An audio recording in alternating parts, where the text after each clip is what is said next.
It's been a minute. Yeah. Thanks, babe. Appreciate you. You gonna come get him?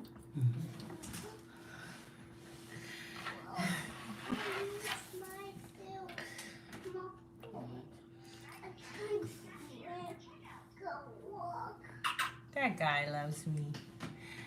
Hey, guys. Hello. Hey, everyone.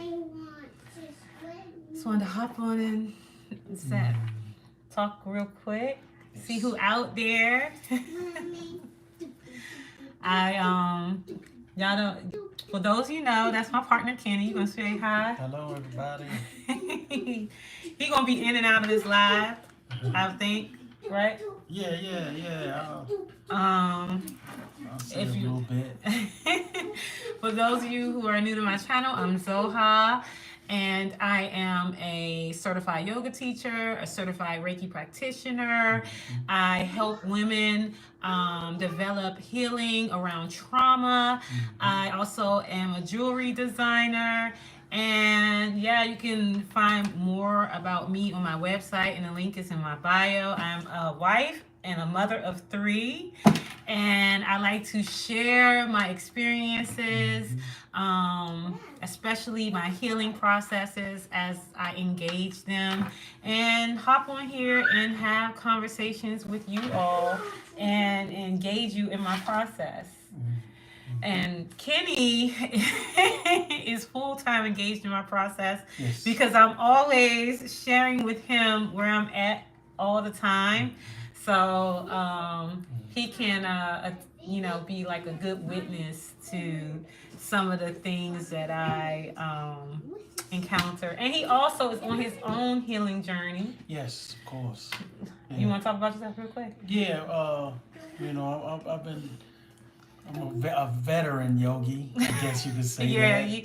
He's been practicing yoga for more than 20 years.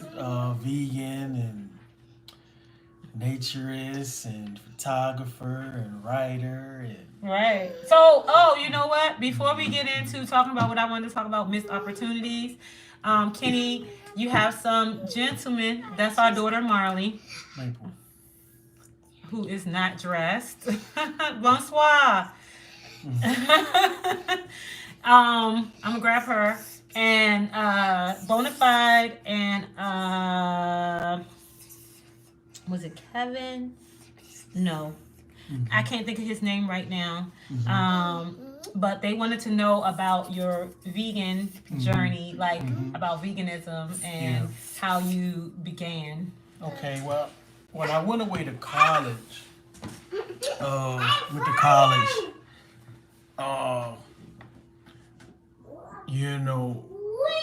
when you first get into school, you're flooded with so much knowledge. You're flooded with so many different cultures of people and ways of life. And one of the things that I saw immediately there was, along with religious stuff, was being conscious of what you put in your body.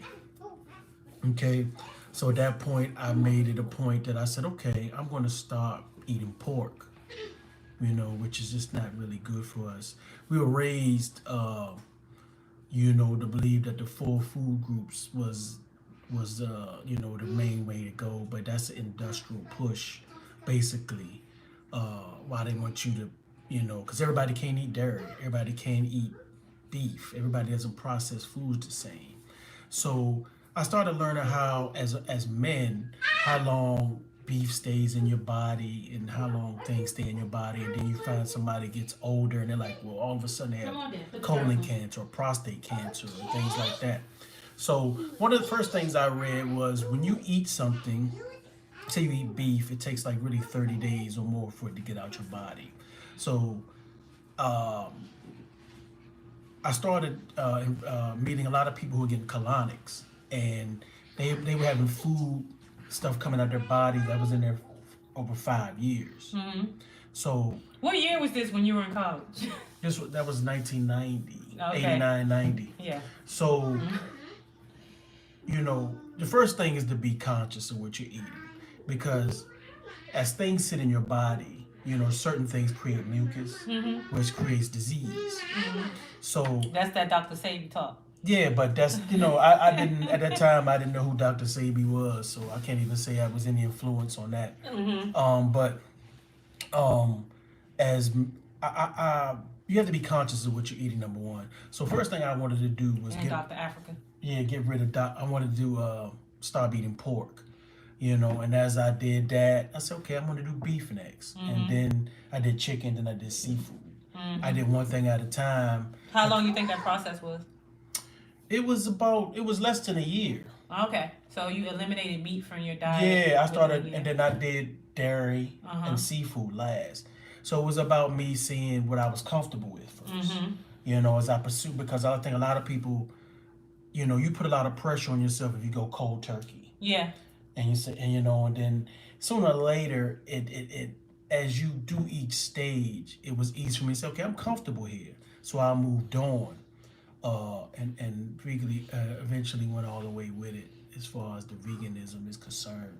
But one of the things that I really, really deeper than that, I use it for a basis of me saying whatever I put my mind to, I can do. Right. You know what I mean? So it's like some people, when you talk to people, they say, well, I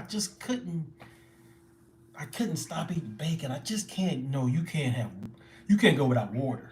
Yeah. But you can go without bacon. You can go without certain things like that. So I use that as a basis for me saying, okay, I'm going to do this, and that's what I'm going to do, and I do it. So it's a foundational. Yeah, it's a foundation. It's one of the things that are foundational. And what I found out when I was thinking about this one day when I was in the woods was art, veganism, yoga, nude yoga. You talking to me or talking to me? Oh, excuse me. Veganism, art, yoga, nude yoga are things that are revolutionary. You know what I mean? And having a revolutionary mind. People say that. I'm not saying it's heavy as revolutionary, but it's a different way of thinking for people. And it's outside the so-called box, because when I started veganism, it wasn't a lot of choices as it is now. As far as restaurants, food substitutes. It just wasn't. Right. So I was basically doing steamed broccoli and carrots, and I immediately dumped a heck of a lot of weight in the beginning. So your body, you shock your body, and you're gonna flush out, and you're gonna lose a heck of a lot of weight in the beginning. But you got questions. Oh, good looking. Looking good, Kenny, but how do you stay strong and healthy? Well, I think that the first thing people always say is protein. You're going to miss your protein. You can get protein from leafy vegetables, collards, spinach. So one of the things that's really a myth that beans that you're going to be protein deficient, which is very rare. For that I've read, it's very rare. But how easy it is to become a junk food vegan?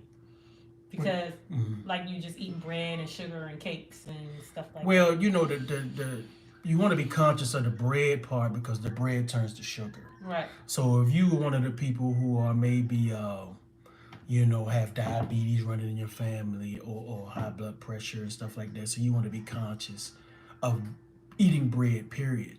But if you're going to do bread, you can try multi-grain bread or high fiber bread, or something that's maybe like a little bit gluten free, because it'll process out your body quicker than wheat. And back in the day, wheat was the best you could get. People wheat, but what they find out is wheat digests a little slower in the body. He said, under the age of 40, grilled lamb. Over the age of 40, eat what lamb eats. All right. Eat more healthy, good for the outer body than anybody. Yeah. But when you practice, when you have a yoga practice, I think on top of restricted eating practice like a veganism or something like that, I think that helps, because it has some rigidity, it has some routine. And how has yoga helped you maintain, or how has veganism helped you maintain your yoga practice? Because both of those things kind of came in around at the same time. It really did. But the yoga came in more as a trauma healing thing for me. And but again, they're very similar as far as a healthy mind, healthy body, healthy spirit if that's your healthy spirit if that's your thing. You know what I'm saying? So it's like for me, those things fall in line. You can't sit and be calm in a meditation of yoga if you're full of sugar. If if you're thinking about where your next meal is coming from, or you can't say tomorrow, I'm gonna fast for the day and Right. eat in the evening. It's about being conscious. The yoga teaches you to be conscious with your breath Right. and say, and because even when I'm at work and I'm going through a heck of a lot, I still practice deep breathing. Which is the pranayama practice of Right. yoga. I'm still Right. practicing deep breathing because at these points when things get out of hand, I can say, well, I know I can calm myself down because I practice doing it when it's not anything pressure, anything Right. coming Not when at it's me. anything. Right. So I can sit there and say, I'm calm. And that thing works with everything. You know what I mean? Sex, if that's your, and anything, and any spectrum that you're dealing with, you can take control of your body at that time. So you can use control of your breath to slow down sexual desire, is what you were saying? I mean, sex. Not sexual desire, but sexual. What do you call that? Like pre-ejaculation or something like that. Yeah. I mean, because I'm into tantra and tantric and a lot of other things. It just got like really. We're getting way across. So let me step it back.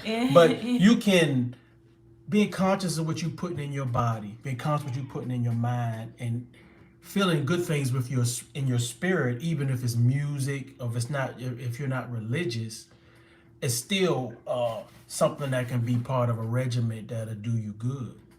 You know what I'm saying? So you can say, this is my group. When I listen to jazz, when I listen to this, I listen to that, it calms me down. But you also have to be able to take in mind if the jazz isn't around or I can't get to a radio. Or Right. if I'm in the middle of an office and I can't play my music, I have to be able to go to something here that'll get me in that same mood. When I'm not able to go to the woods, Right. you know what I mean, and do my thing, and I'm a nudist and I do my thing out there. I have to be able to say the peace that I get out there, I need to be able to summon with me when I'm in Right, to recreate bumper traffic. Right. You know what I mean? So again, it's about being the conscious of what you're doing, so you can bring those things to you as needed. He said, you guys definitely look beautiful, especially when you're practicing yoga together. But do you physically feel stronger now than when you had meat in your system?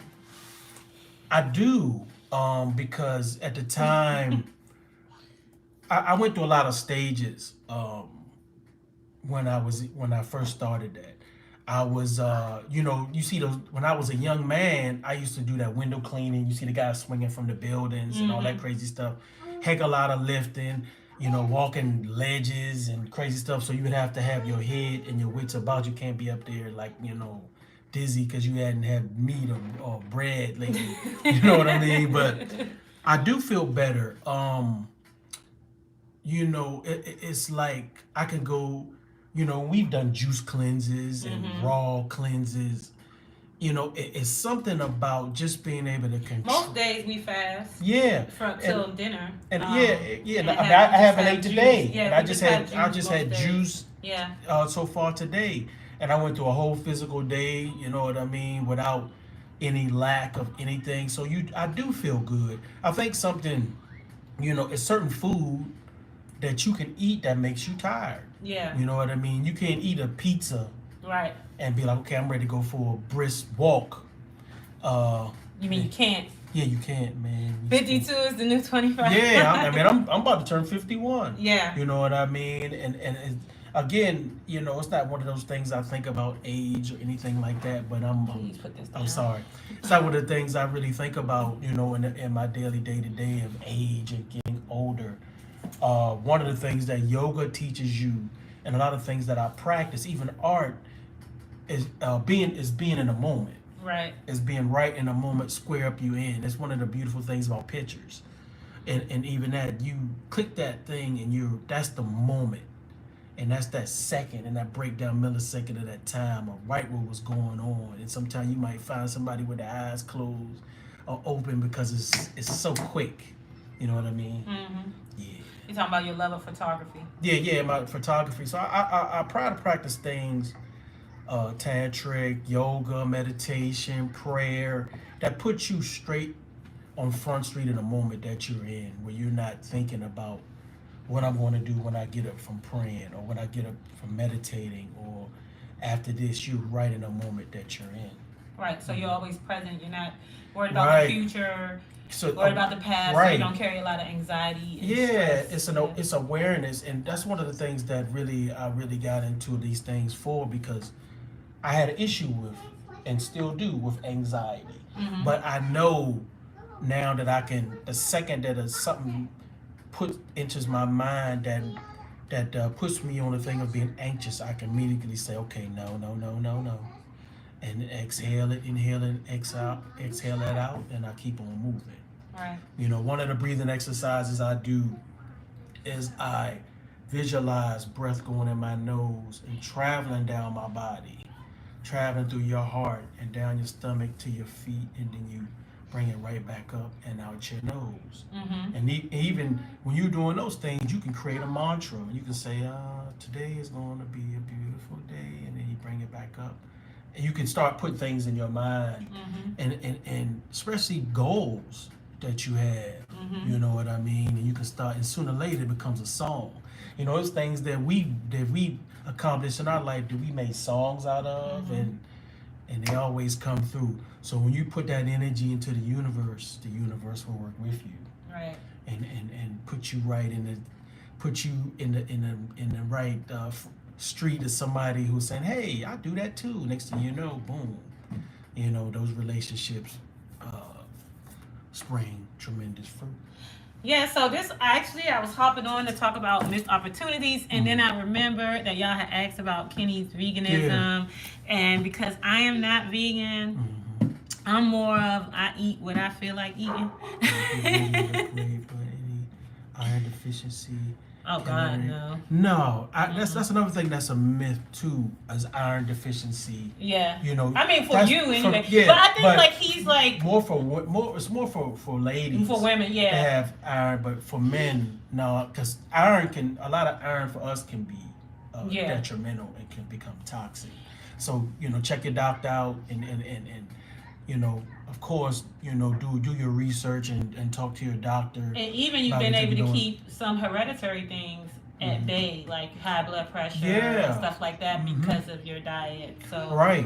Yeah, that's been useful for that as well. Yeah, because you know, you want to be around. Yeah. And at certain times you just, you know, everybody's not meant to be a vegan. Yeah, you know, I don't think so. You know, you can be a lacto-ovo vegetarian. You can be, you know, pescatarian. But that's what I teeter on, pescatarian. Yeah, everybody's not going to be that, but it's about being conscious about what you're doing and putting it in your mind and your body and spirit. Just the way conscious. Kenny moves, he moves kind of like, I'm kind of like a hyena. You can tell I put out a lot of energy. And he's kind of like a brontosaurus or an elephant. Like, it's not that he's big and slow, but he's slower moving. And so I think that the veganism works better for him because he doesn't burn energy at the speed of light like I do. Like, I am constantly burning energy. Yeah, I mean, for me, it's like, because I do long distance running and stuff like that too. And I never had any issues. What's it say? Facts, and obviously your counseling knows how do you mess with fish. No, I don't eat fish. No, he don't eat no meat. Yeah, he don't eat nothing. I don't eat any fish, no. Animal correlation. Yeah, I don't eat fish. You know what I mean? But that was one of the last things. You know, I was one of those people that say, especially being where we are, I was like, I'd never be able to give up seafood, but I did. You know what I mean? Because it was my... Yeah, that's his goal when he get old, to come back to seafood. Yeah, you know, I say that, but, you know, I don't know about that. But... we live on the beach, you gotta eat the seafood, man. Yeah, I mean, you know, I'll just be out in the water swimming with the fish and not eating them. You know. There's a personal question from Noble. What is the best way to heal during a separation with the one you're in tune with, asking for a friend? Aww. Well, you know, I think that, number one, you and the person can find times where y'all can be thinking about the same thing, or some type of commonality where you take time to talk, or it could be certain songs or music that remind you of the person, or moments you can think of. I'm going the right way? I don't know. I'm saying, like, what are you healing? Like, are you healing from the separation? Yeah, because it's, or are you just healing because you can't be with that person? Because if it's like a soothing, like you're soothing the fact that y'all have a separation right now, but you'll come back together. Like you said, like yeah, because remembering moments, yeah, memories, and it's nothing songs wrong like that. with missing somebody is a beautiful emotion. But you can also use that. So when you see the person, you know what I mean, or the time that you do have the conversation or a text, those moments can become bigger. You know what Oh, I he mean? said both. I'm optimistic. Yeah. Aww. They say absence Makes the heart grow fonder. fonder. Yeah, I mean that sounds beautiful in the Hallmark card, but I think that you all So you. yeah, but you also can find those moments, and they can become bigger. Well, I would say I didn't mean to cut you off, babe. You finished? No, go ahead. No, go ahead. I would say because he said both because he's optimistic, so that means that it like is kind of not. It's a possibility they could get back together, but he's not sure. That's what I'm getting. Getting together, like Get back together, like they're like in the military, or no, they're like, separated, like they ended, but there's a possibility that it could be separated. Yes. I see. Yes. Oh, You with me? Yeah. So like, I would say, again, the memories. I know that probably is not the best feeling to be remembering someone, but I would say cherish the good times you had with that person. And we are Still living with each other till till the next month. We have a child together. Untitled, hearing, read, healed, men. I think that it has to be a tough conversation to have. Yeah. To see if, number one, can are we working towards getting back together, or is it because they're separating because they're not getting along? Yeah, that's what it sounds like. But I would say y'all have a baby. So focus on that child. Yeah, focus on that child. Pour that love that you have for that woman or man into that child. Pour it into that child. Yeah. If that person and you heal and y'all find a way to reconcile the relationship, in an intimate way, that would be beautiful. But the highest possibility right now is for y'all to be good co-parents. And honestly, as a woman,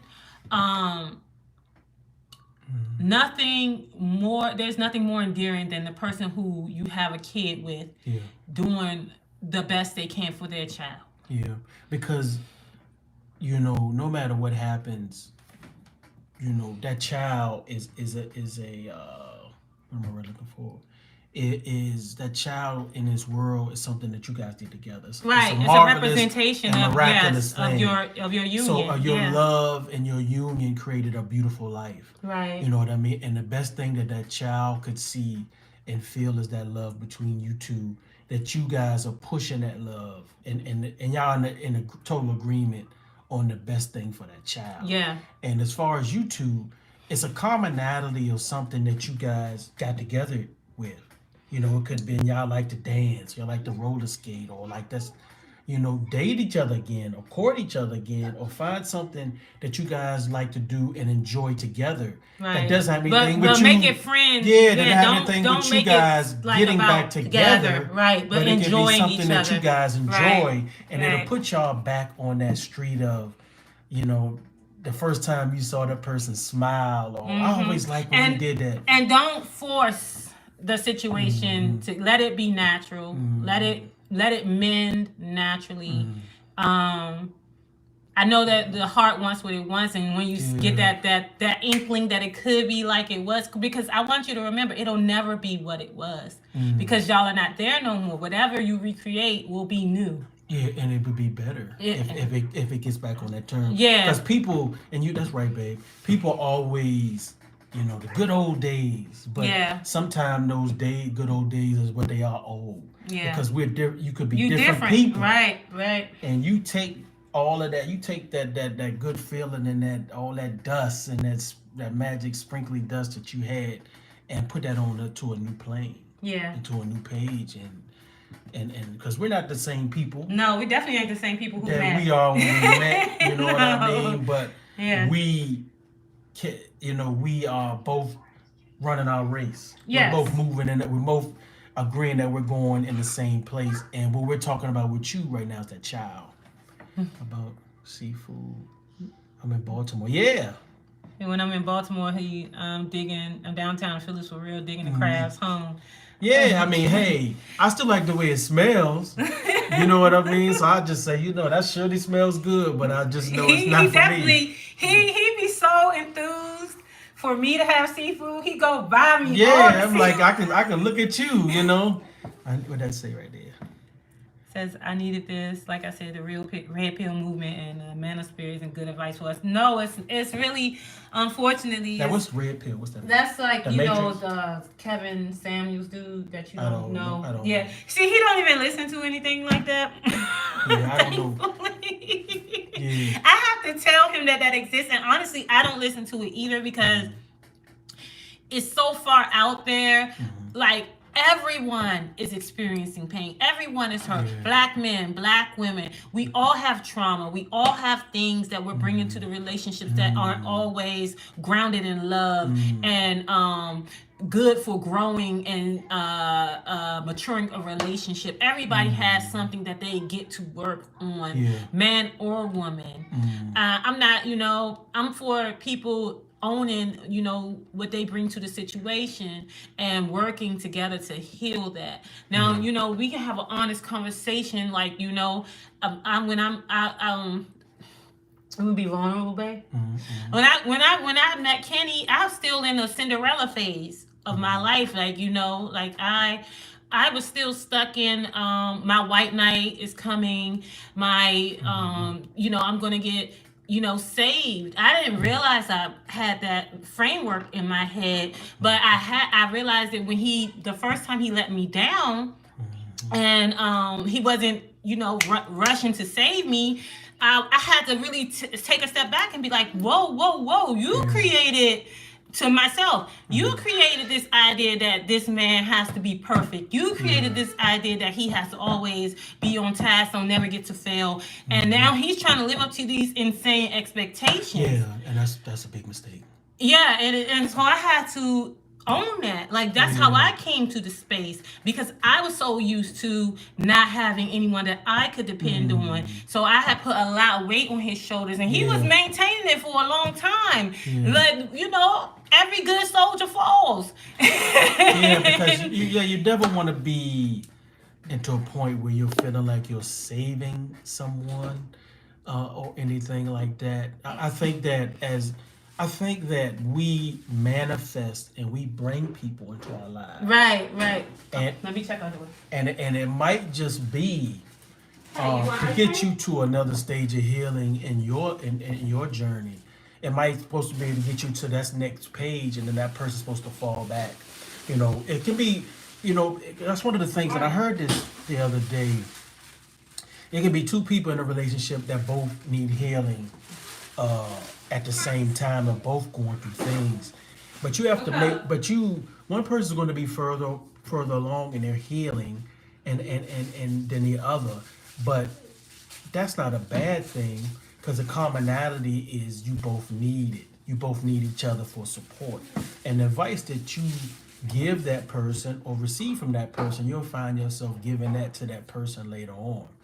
You know what I mean? So I think that, people talk about healing, and that's a beautiful thing. And I'm healing childhood trauma, and going through it as we speak. But I think that the best thing that I can do for Zoha and for my kids is be my best self. Right. And it's a journey. Right. So you can't be hard on yourself because you're not further than you want to be at the time. It's about acknowledging where you are. But he's obviously perfect for you, and you and him perfect subject. And so, thank you. Yeah, we try. Yeah, I mean, we have things, but we also know when to say, okay, she needs her space, and she knows when to do that too. And it's also, I can love and pray. We pray together. Right. We pray for each other, but the energy is right. I get what you're saying. going in the same way. Right. You know what I mean? I want her to be her best. She wants me to be my best. But it's still separate. Yeah. You're You still know your what I own mean? individual, your own person. And then as we come together, us being our best selves is good for whatever we're doing. Yeah. And it's hard the way we're taught relationships. We're taught relationships from codependency, from a codependent space, but that is based in the fact that we as Black people were once enslaved and didn't have ownership of our bodies, so we are naturally codependent in a certain kind of a way on each other and on certain things, and it's something we have to unlearn, and it's a difficult process. Because we are a communal people by nature and by force. So it's a lot going on. And you talk from even a kid, for you even see these adult movies, the fairy tale. And when the person comes in, it's always somebody who pulling somebody up, and that's beautiful, but it's not always like that. No, and sometimes you're up and sometimes I'm down. It's like it's always understanding that everybody's not always going to be on task, and that you have the grace to allow your person to get to where they need to get to. And unfortunately, everybody, we have to learn that. We have to learn to create that for ourselves. Somebody said something. Yeah, somebody has to. Thank you, guys. Yes, I'm balling right now. Oh no, we're both listening. I did sub, and it gives us something to talk about later. Oh, thank you. Yes, bless you. I pray it goes well for you guys and everything you move forward on and endeavor from this point. Especially with the baby. We want the babies to have healthy parents. Yeah. I know we get down about the idea that parents aren't in the same home all the time, but I feel like even if they're not in the same home, if they can be the most healthiest versions of themselves for their children, then that's better than nothing. It's the best example, because I don't know my daddy.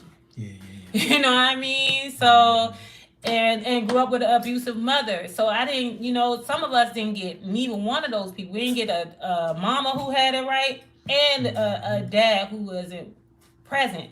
So if y'all both present and you can work on being as well as possible, that's a win. Even if you're not in the same space, that's still a win to me. Nothing is impossible. Yeah, and nothing is impossible. You know what I'm saying? And that's funny because I got on here to talk about missed opportunities. Yeah. Well, yeah, missed opportunities. And when you first said that, I thought about that because, again, the universe, it's nothing that's missed. Everything has happened when it's Everything's supposed to happen. The way it's supposed to happen. We have choice. Yeah. We have choice. But, universally thinking, I want this. Right. The same way when you saw the young lady or saw that young man, I like her. Oh, I want this. Or I want this type of person. And they come. It's not always exactly the way you want it. Right. You know what I mean? There's always some room to learn something. I saw this title on this. Wait a minute. Speaking of slavery, the diet they fed us made us stronger. Even if it wasn't the intent, would you agree to the degree the meat made slaves stronger? For the type of work that they were doing, oh, yes. They had to...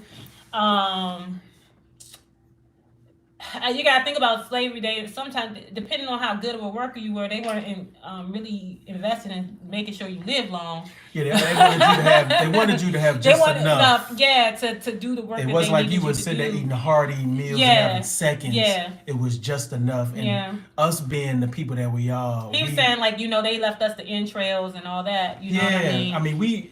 But it's a lot of cultures who without slavery in Africa and other places eat entrails and stuff like that is a natural part of their diet. It's not like it's something that people don't eat. It's just that once you bring religion into it, then it becomes scrutinized. You know what I'm saying? Like once you bring God, the Christianity or Islam into it, then it looks like a certain type of a way, right? Yeah, but people eat what they gotta eat. People all over the world eating bugs and all type of stuff, and they fine. I mean, shit. Yeah, culturally, it's a whole lot of stuff that's different. Yeah. And when he said that, it made me think to like Akeem Olajuwon. He was a basketball player, and he would play during Ramadan.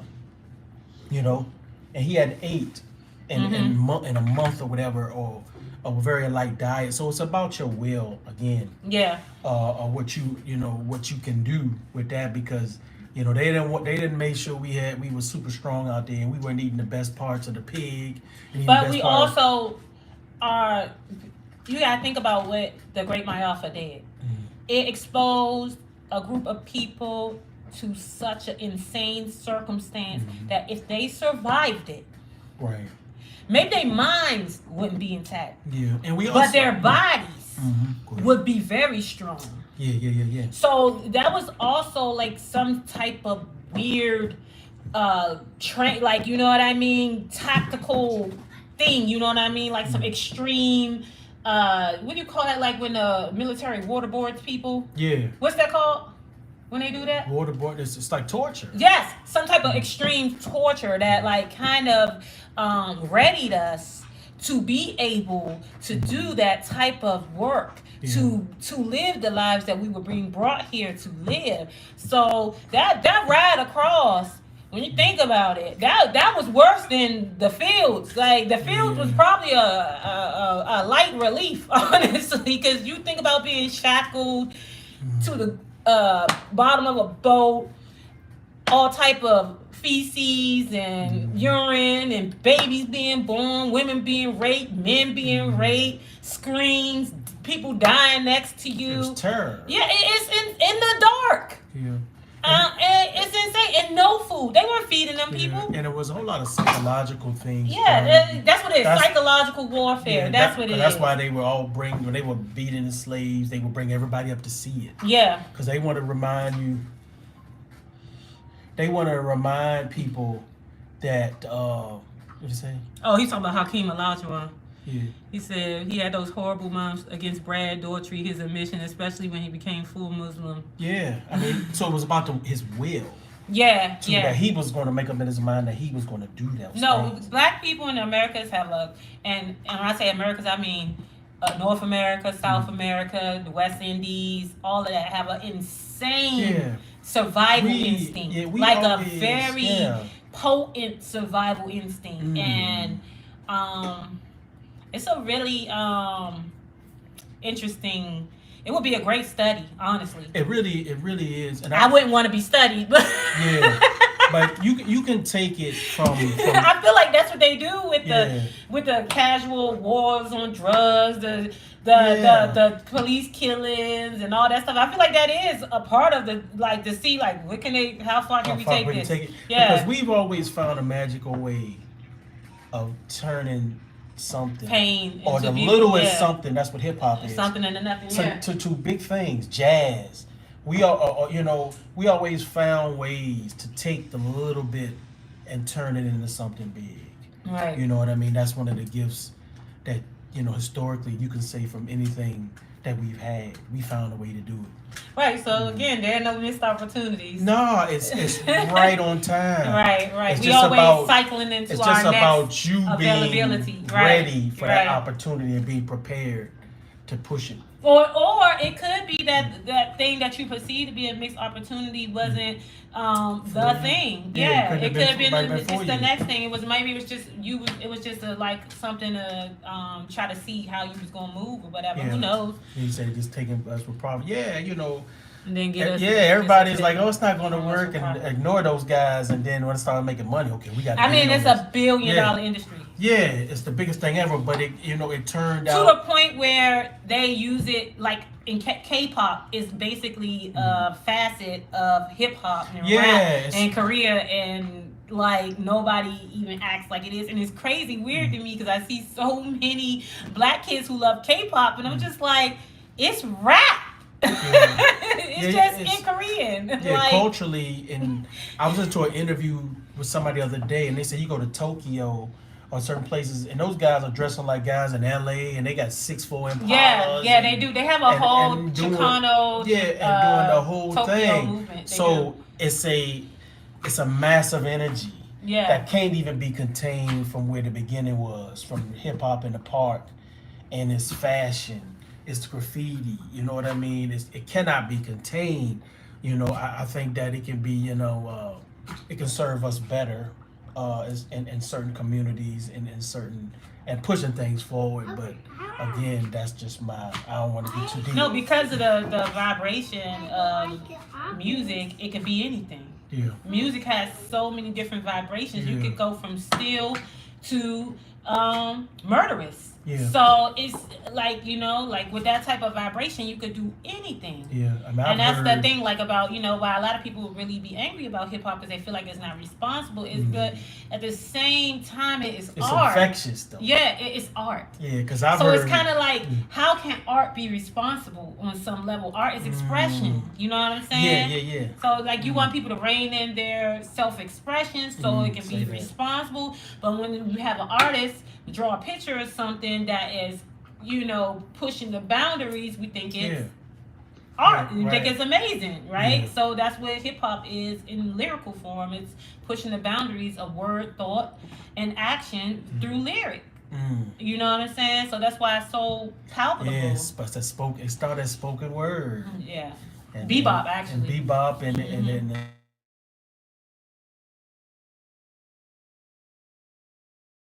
Don't even talk about the monkey bar jailhouse work from the streets that has become international all over the world, right? Yeah. The monkey bar, we talking about? No. You know how those guys be doing God, what is it called? Jesus.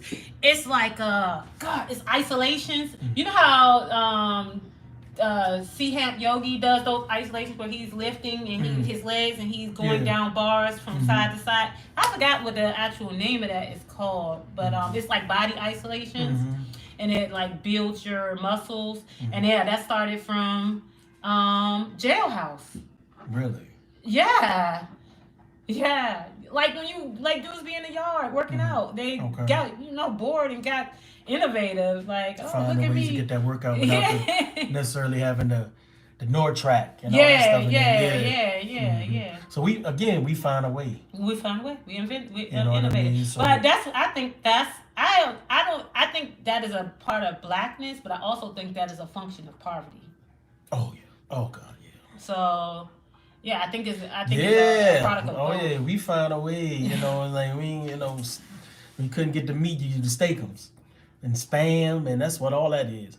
I'm fighting. What's that say? She said, "I'm fighting to keep our family together. I know that the separation will help, but the 30-day no contact won't work. We talked about it," and she was like, 30 days no contact. She like, are you crazy? So the 30 days. So who said that? Oh, I guess he was saying it. Y'all gotta figure out what works for y'all, and I think restrictions. Yeah, because 30. I think restrictions are I don't know. Yeah, the 30 thing. I feel like y'all should take it day by day. Yeah, because again, when you set that, we started talking about the veganism a little while ago. Yeah. You setting that mark. Yeah. And then you're both feeling bad because you can't make that 30 days. Yeah. And then it's like, we can't even do that. Yeah. No, but maybe have a realistic conversation. Or the fact that y'all been together. I don't know how long y'all been together, but to have no contact with somebody that you've been around for a long time, and y'all haven't had prayerfully no abusive situation where the person felt like they had to protect themselves like that, then I think that would be pretty difficult and probably emotionally scarring. Yeah. Oh, that's what the red pill people be talking about. Oh, yeah, that's what they trying to tell you to get over, how to tell you to get over her. Yeah, if you don't talk to her for 30 days, you probably will be hardened at the heart towards her. I don't believe in that's the mother of your child. I don't know why. I don't know why we so hell bent on being fixes. Angry. Yeah, you can't. Yeah, so that 30-day thing, and babe, you gotta leave for 30 days. No contact. Yeah, I don't know about that, but I don't believe in somebody. Be back tomorrow. Yeah. Excuse me, because I don't believe in those type of, if it's something that's agreed upon between you two. Right. I could say, look. And that seems like a game to me. Yeah, because like you say, some people started their relationship through they're real good sexually together. Yeah. So you can say, you know what, we're not thinking when we're having sex all the time, and then we're trying to build this. Let's abstain and talk more. It is. I can see that, but it's agreement between you two. Right. It's not saying, I don't understand, because 30 days, it doesn't work everybody. And he ain't leaving for 30 minutes. Yeah, like, I'll be like, you live where I'm going with you. You know what I mean? But yeah, I would, that whoever this person is. No, it's a group. This it's a group. It's a group. Is it in your I'll household? show you one day. Yeah, is it in your household and it's not dealing with what you're dealing with? They don't know you. So the conversations need to happen between the people that's involved. Yeah. Who is affected. I think that what they're trying to do is that men go their own way, the red pill. I get the idea that men are not feeling valued in a certain kind of a way. I understand, and I get that women aren't feeling valued in a certain kind of way. I get it. But there's all of these conversations of separatism. I don't think you can say historically or anything that we've ever done as a people has ever been done without everybody, women or men or us being separate from each other like that. Yeah, I think the main reason we still here is that we stuck together. Yeah, because through a lot of stuff. Yeah. Even when it was difficult, even when it wasn't, the most fun things. And I think that a lot of people, are caught up on that whole, the 80s when women were doing the some black women were getting on social services because they didn't have any choice. They didn't see that they had any choice for, and they were having kids and they were taking services from the government in that way. As a kid who grew up in those circumstances, who grew up in the 80s with a mother who was on welfare in the hood, that was a desolate situation, yo. Yeah, that's one of the like that. You know how bad you gotta feel to take that as a win. Yeah. You can't be feeling good because I'm telling you, we did not feel good growing up in that. My mother didn't feel good. She wasn't a good mother in that. It didn't produce anything to be mad. To be angry at black women for.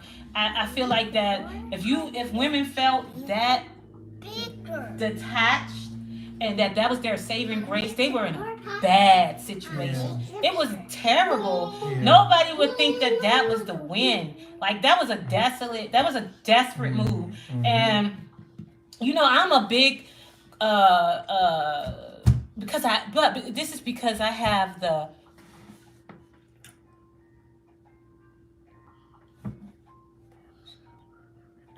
oh yeah. He's talking about from the Matrix, the red pill, the blue pill. Yeah, that's what I was thinking it was in the beginning. Yeah, it is, but they've made it a movement. Yeah. They But if you, oh man, that's such a deep conversation. Yeah, it's a lot going on there. Because if you look at the Matrix, really what that is about, really, it's about choices too. It's also Neo was able to do what he's able to do once he believed. And the whole thing in that is free your mind. That's what Morpheus is trying to tell him the whole time. That you have the skills, right. You have this, but you have to believe. Right. And what you have to believe that you can do these things. Right. So if you I looked at the Matrix, then I had a good conversation with a guy one day, and he was like, look at that from a totally different aspect and perspective of what that movie really, really means. Mm-hmm. And it's deeper than that. And it's about, number one, the choice that I'm choosing to step outside of myself and get rid of everything I've been taught. Right. Everything I think I know. When you growing up, you were taught, this is your religion. This is your so-and-so. This is da-da-da-da. And as you grow up, you say, you know what? I'm going to start exploring Islam. I'm going to start exploring this. Mm-hmm. I'm going to start doing yoga. I'm going to start going into the woods. Nobody taught me to go into the woods and take my clothes off. Right. You know what I mean? You know what I mean? Nobody taught me that because it's like, but it was an innate feeling that it was something that drew me out there because at one time I was like, I can't see myself doing that. Mm-hmm. But when I got out there and understood what that really meant and what that was really about, it was deeper than that. So the Matrix, if people really, really got that, it's about you making that choice. And then once, and this goes back to the question, Trinity and Neo, and it goes back to my sister, people trying to fix your family. She knew who her love was in that thing. She knew it before he knew it. You know what I'm saying? So it was that choice of her staying right where she was and saying, this is where I'm supposed to be. And he has to make an understanding of what he is. And then we come together. You know what I mean? And once they got together, it was still work to do. You understand? So that movie is really, really deeper than what people think as far as people jumping in the air and being able to kick. And damn, I'm really feeling this conversation. Thank you, Mom. Thank you, sir. And that's what that story is really, really about. It's about really, because when you get into, and we're going to jump way out to dreamscaping and doing all these things, you know, we do stuff like that in our dreams. Right, that lucid dreaming. Lucid dreaming and say, okay, I'm gonna fly and I know this is a dream. I'm gonna go over here and open this door. You know what I mean? It's about, and I really think about the Matrix before I really got into that and understood that I could do those things. Mm-hmm. So again, it's about believing. And it's about you making the choice to saying, this is what I'm going to do. Right. That's what we've been talking about this whole time. And this is what I'm going to do. I'm going to fix my family. Right.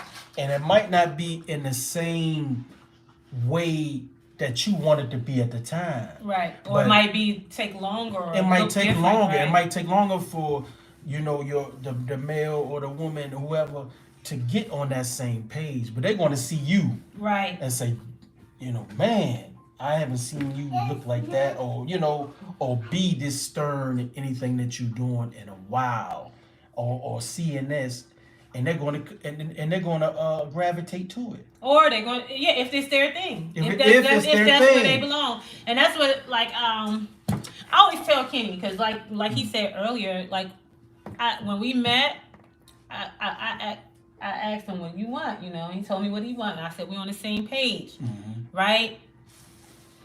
And he said, what jazz do you dig the most? Me? Oh, man. I mean, I'm a Miles Davis person, but I also like John. And I also like the way, I believe, you know, we had conversations about John. I believe John Coltrane was one of those people who was really hearing the voice of God in his music. Right. And that's where Love Supreme came from. Right. You know what I mean? It was a settlerist. And then later on, he started playing all these crazy riffs that people just didn't understand. And he's like, this is what God is saying. And I'm thinking, you know, people just couldn't understand that language he was kicking, and I'm getting a little excited. But get there. Jazz, you know, Coltrane. I like Bird. I love Thessalonians Monk. The Duke Ellington and John Coltrane record together. I absolutely love. Najee. But then Miles, as he evolved and the funk and different things. He said I like Coltrane and Najee. Yeah, I dig too. You know what I'm saying? But it's the freedom in the music. Charlie Parker. Yeah. Yeah. I mean, just like of course, Coltrane, but it's that mood, man. You know, whatever mood you're in, you know, at the time, you know, Kind of Blue to me is just, that's top Miles for me. But I also like the way, if you look at all those giants back in the day, it's a lesson. All of them played together. And Quincy Jones played with Miles. Mm-hmm. Quincy Jones played with Duke Ellington. We always talking about Quincy Jones. Yeah, but he was a sponge. Yeah. And he played with Ray Charles. Right. You know what I mean? And you talking about all these giants that I don't know at the time if they knew who they were, but there was no egos involved, and we get the benefit of Sketches of Spain. Yeah, man. Yeah, and we get the benefit that the fact that those guys got together. Mm-hmm. You know what I mean? And did they think y'all need your loan is healing? Oh, bless. Thank you so much. Yeah, so that I love, again, the freedom and all that. And I'm just gonna say something real quick because I'm getting excited about music. I started off like he listened to music all day. I started all day. Yeah, I started off DJing. Yes. And one of the things that people taught me. He used to DJ in 1996. Yeah. And one of the things that they taught me is you listen to a song that you don't like, right? And you pull the good elements from it, and you say, okay, the bass and that. That's how DJs are able to mix. Number one, two. It gives you a barometer of the essence of what hip hop was. You take the bass line, you take this. Oh, I like that. Oh, I like the break beat and that, and it created, what we see now as hip hop. So again, I can talk about music all day long, and I listen to everything. Oh yeah, 1996 for sure, because I understand the history of music, and I used to get books. I mean, dictionary books, where you can look up all genres, and it will give you the basis of blues and how that tree and how jazz started and how rock and roll started and the first rock and roll song that was ever made and who made it and all things like that, but you can get easily on the internet now. I was reading in books because I was excited, and that thirst, I was going after that thirst for knowledge, which was a trend at the time, here in the DC area as well. Right. So yeah, I love that. Is that everything? 1996. Yeah, and I was able to, one day when we get back on here, I'll show you some of my memorabilia. Oh my God! Please do not have him pulling out. I was with Snoop Dogg his and all them old guys, days man. when he used to be at BET, Lord. Yeah, I met some really, really cool people. And it was able to get some real knowledge, man, from some people that are not on the planet no more. But I thank God for them. You done, old man? Yeah, I think I am. Yo, I went to Norfolk State. Oh yeah, Red Essence? Yeah. Oh my God. Yeah, I had a good buddy down there, Teddy listening to Fans. I.E.? That went to Norfolk State. And when we got into the DJ and little scenes. When did you graduate from high school? 89, 90. Oh yeah. And I did some DJ gigs in Petersburg, Petersburg, Virginia, down there, Virginia State. And he said he 87. He said okay. when? Yeah, 89. 89. 90. And I was down, let me see, Norfolk State. I think I did one thing down there as far as DJing, and a lot of those things. And you talk about Rare Essence, they would always get, a local guy. The guys come play the GoGo or whatever. Right. They thinking all they gonna play is GoGo. He And said then they would, VSU. yeah, and then they would have like Kid Capri or somebody else or DJ Clue, finish it out. So I definitely got to see a lot of good hard guys do their thing. Being from New York, it blew my mind. Yeah. That's one of the good things about going to. You talking about GoGo? Yeah. Most of the time, most of the guys that I've met from New York hated GoGo for real, but it's like, I don't get it. They hated it. But it was like they always like sardines and pork and beans, and the Trouble Funk pump me up because the DJs would spin that up there, Grandmaster Flash and them guys would spin that. But most of the guys I met in New York, they couldn't stand it. They couldn't stand it. They couldn't stand GoGo. Nah, you gotta love GoGo. Yeah, they couldn't do it, but here we didn't really have a choice. It was part of the culture. Yeah, that's what we grew up with. Yeah. Like we grew up seeing them bands on the street. Yeah, and seeing the little little kids, man, they were like superstars. Right. Like, oh my God, that's Sugar Bear. What that's so you be looking at. They still act like that though. That's the thing. Yeah, the kids do. No, I'm talking about Sugar Bear and them. They still act like it's 1987. Yeah. Oh man. Oh yeah, he said Chuck. I've had some. I had some memories with Chuck Brown that I cherish so much now. I'm going to share y'all channel. Thank you. Example of the yeah, I had Chuck. Oh, man. Thank you. I mean, I've had some really, really, really, really cool moments with Chuck Brown. He said that's us with rap in New York. Yeah. Yeah. Now GoGo. GoGo's the only genre of music that could take a song for me. Yeah. That's obscure or just okay, and make me fall in love with it. I love the go-go version more than I love the original version. Yeah. I mean, for us back in the day, you know, unless you was, you know, we used to do the record and pause and you try to make your own little tape. Yeah. A lot of times, some of them songs you heard for the first time was Go-go first. Right, yeah, because and then you heard the original. I mean, you heard what's the Hello from the Other Side? Hello from the go-go version of that. I love that. You know what I'm saying? And I'm gonna tell you, a lot of people back in the day used to come with go-go bands. I remember Ice Cube and Yo-Yo rapping with Junkyard. Don't mean a thing. Oh yeah, of course. Yeah, Chuck was the man. Yeah. He really was, and God bless him. And God bless his dad. God bless the dad. Yeah, may he rest in peace. Oh man, yeah, big people that just don't know, man, what they did for a lot of people by just playing music, and a lot of people came and got musicians from here to play with them. Yeah, y'all. Yeah.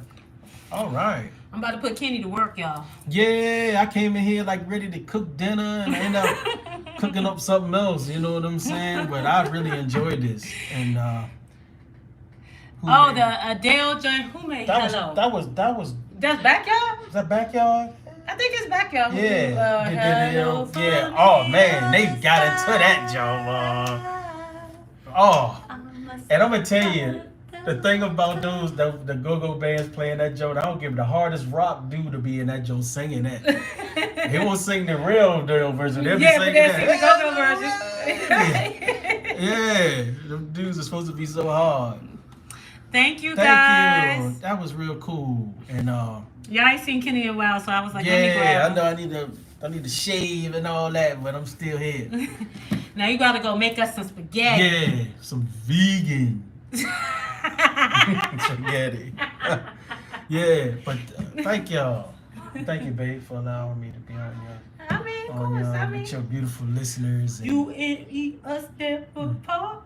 I'm gonna just drool a little bit. No, get out of here. Peace, y'all. Blessings. All right, y'all. Holla at y'all later. I gotta go do some Reiki on a client. Y'all take care. I'll see y'all next time. Peace. Vegan spaghetti. I'll put it in my story so you can see it when he done. Okay? All right, y'all.